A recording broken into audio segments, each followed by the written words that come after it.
Olá! Hoje estou aqui para conversar um pouquinho sobre detoxificação com você. Detoxificação, que é um tema complexo e também polêmico, pois há muitos que dizem que a detoxificação não existe, que essa de usar estratégias nutricionais para detoxificar que é pura balela. E aí, será que é verdade? Será que o nosso corpo detoxifica mesmo com um grande copo de suco verde? Será que a detoxificação não existe? Ou existem formas de chegarmos então num organismo saudável para que a detoxificação aconteça com eficiência? Bem, vou trazer alguns pontos.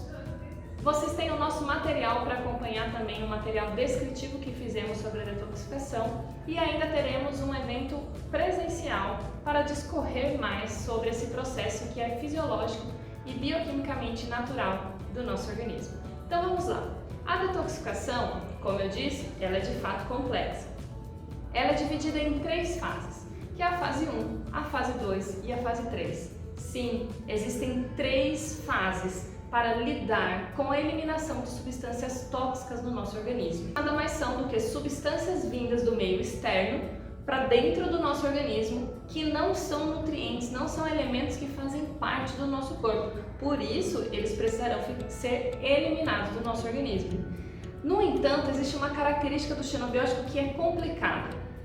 Na maioria dos casos, os xenobióticos são substâncias apolares, ou seja, isso significa que eles não têm solubilidade em água e eles vão procurar um meio lipídico no nosso organismo para ficarem ali estocados. Não é tanto intencional assim, é mais sobre uma característica química desse xenobiótico. Ele é apolar. Se ele é apolar, ele vai se ligar a tecidos que tenham um meio lipídico. Que exemplos de substâncias são essas que contêm lipídio na sua composição e que o xenobiótico poderia ficar ali depositado? Nós temos um grande tecido corporal que é um dos principais responsáveis por isso, que é o tecido adiposo. Então sim, o tecido adiposo é um órgão-alvo de choque para a deposição desses xenobióticos. E existem também muitas outras estruturas que os estudos já trouxeram, como afetando a saúde da membrana celular, que tem a membrana fosfolipídica, o nome já diz, fosfolipídica, as mitocôndrias, que também têm camada fosfolipídica, dentre outras organelas celulares, podendo atingir também até o seu conteúdo genético, uma vez que o xenobiótico consegue fazer a ligação com o núcleo das células. Como tudo isso pode acontecer? Vamos explicar um pouquinho mais? Bom, como eu disse, existem 3 fases. Na fase 1, esse xenobiótico ele vai ser ativado, ele vai ser modificado quimicamente para preparar então o xenobiótico para a fase 2, onde na fase 2 ele será conjugado. E na fase 3 é a fase que ele será eliminado. Vou descrever um pouquinho mais sobre isso nos segundos em diante desse vídeo e vou trazer aqui uma situação hipotética. Me acompanhe aí. Imaginem agora um xenobiótico como o bisfenol A, que é um xenobiótico muito conhecido por estar presente em tudo aquilo que é de plástico.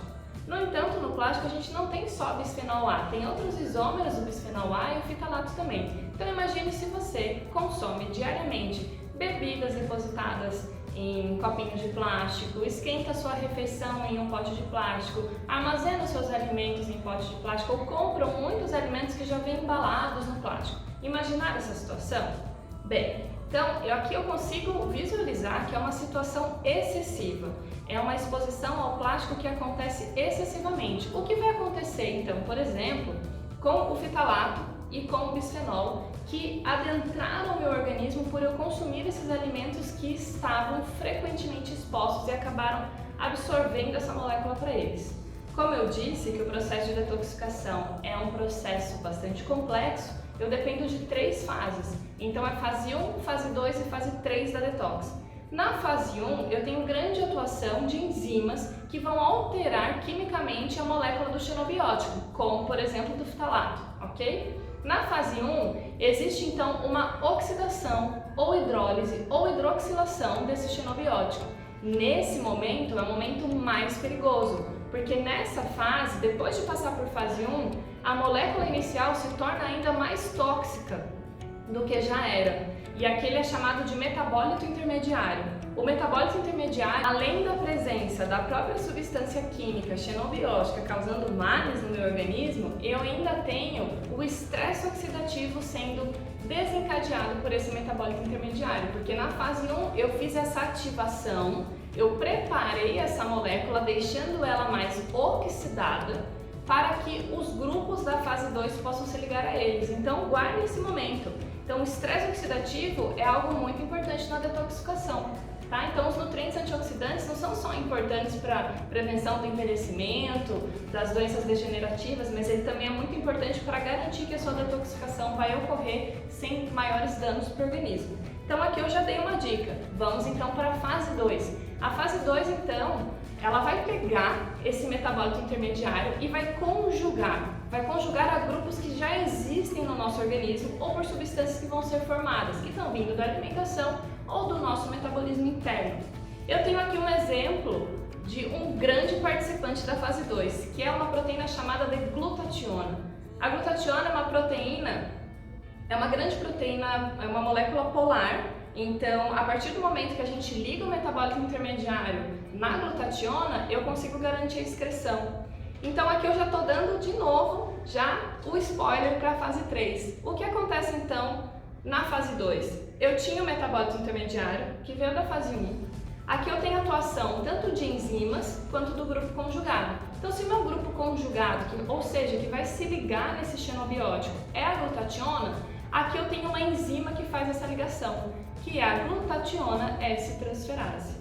A partir do momento que o xenobiótico e o grupo conjugado estão ligados, essa substância, que inicialmente era uma substância apolar, que não se dissolvia em água, então ia ser muito difícil de sair pelos nossos meios de excreção, por exemplo, a urina, agora é uma substância polar e pode andar, né, entre aspas, pelo nosso corpo, pelos nossos fluidos e, por fim, garantir a sua excreção. Que aí, então, já seria a fase 3. A partir do momento que esse xenobiótico que já foi metabolizado e conjugado sai do nosso organismo, aqui, então, eu tenho a fase 3. Então, fazendo um resuminho, fase 1, eu altero quimicamente essa molécula, a preparo para a fase 2. Nesse meio do caminho, eu tenho o metabólito intermediário, que é uma substância ainda com maior toxicidade do que a substância da fase 1. Alguns estudos trazem que o xenobiótico ele é cancerígeno nessa fase principalmente, porque aqui, como ele está muito reativo, ele pode conseguir chegar até o núcleo celular. Chegando no núcleo celular, ele pode alterar o nosso DNA, fazendo mutações genéticas, por exemplo, e induzindo a uma tumorigênese, ok? Fase 1, metabólito intermediário, eu vou conjugar essa molécula, então eu tenho uma fase 2 chamada de conjugação também. Eu dei aqui o exemplo da glutationa, no material vocês vão conseguir verificar outros exemplos. A partir do momento que a substância está pronta para ser excretada, eu tenho então a fase 3, que ele está pronto para ser eliminado. E aí vamos pensar então sobre as vias de exposição aos xenobióticos e como eu elimino isso do organismo. As vias de exposição aos xenobióticos são todas aquelas que estão em contato com o meio externo. Então eu vou pensar na pele. A pele é capaz de absorver as toxinas do ambiente. Então viver em uma cidade mais poluída e viver em uma cidade menos poluída vai ser uma diferença enorme sobre o que o seu corpo é capaz de absorver, certo? Outro ponto que a gente entra em contato com xenobióticos, via alimentos, via ingestão de líquidos, e por isso as nossas escolhas alimentares são muito importantes nesse momento. Que eu posso escolher um alimento industrializado que vem embalado no plástico com aditivos, corantes e tudo mais, e eu posso escolher um alimento puro que eu comprei direto da feira ou que muitas vezes você pode plantar em casa, né? Esse alimento natural que você cozinha em casa. Aqui eu tenho diferenças de quantidade de xenobiótico que vão adentrar no organismo conforme eu ingiro. Então, trato gastrointestinal através dos alimentos e dos líquidos também é uma via de contato, tá? Então, trato gastrointestinal, o ambiente externo também afetando a pele, e nós temos também as vias aéreas. Então, tudo aquilo que eu inalo do ambiente externo, então a região onde eu trabalho, qual a minha atividade laboral, se eu me exponho a substâncias mais tóxicas, se eu tenho todo o controle de equipamento para me proteger dessas substâncias, como funciona? Em casa, no carro, o ar-condicionado, você faz manutenção frequentemente do filtro do seu ar-condicionado? Você sabia que com pouco tempo passando o tempo de validade, né, se eu não me engano tem aí um tempo de validade de 6 meses, você começa a ter uma formação de placas de fungo. E se você não limpa, você está inalando essas toxinas fúngicas a todo momento. Então o nosso ambiente é capaz, né, de nos fornecer esses xenobióticos, temos algumas escolhas frente a isso, outras infelizmente não, e por isso precisamos trabalhar o sistema de detoxificação. Então, resumindo, o xenobiótico entra principalmente via pele, via trato gastrointestinal e vias aéreas. E por onde ele pode sair? Bom, como o fígado é o principal órgão responsável pela detoxificação, você já deve imaginar. Então, que saindo os sais biliares pela vesícula biliar também é uma forma grande de excreção de xenobiótico. Então, sais biliares e, consequentemente, o intestino, então o bolo fecal, e também as vias urinárias são os nossos principais meios de eliminação. Fígado, intestino e os rins. Pode sair xenobiótico no suor, no esperma, em outros meios? Sim, pode. Alguns estudos já encontraram, tem muitos estudos falando de fertilidade masculina e eles encontram principalmente metais pesados. Muitos estudos que investigam esses metais pesados encontram metais pesados no meio espermático. Ou seja, numa tentativa de colocar isso para fora, ele encontra um meio que que tem solubilidade desses xenobióticos, ele acaba entrando também, tá? E como a detoxificação é um tema complexo, nós traremos para você uma aula ao vivo no auditório da Fórmula Ativa.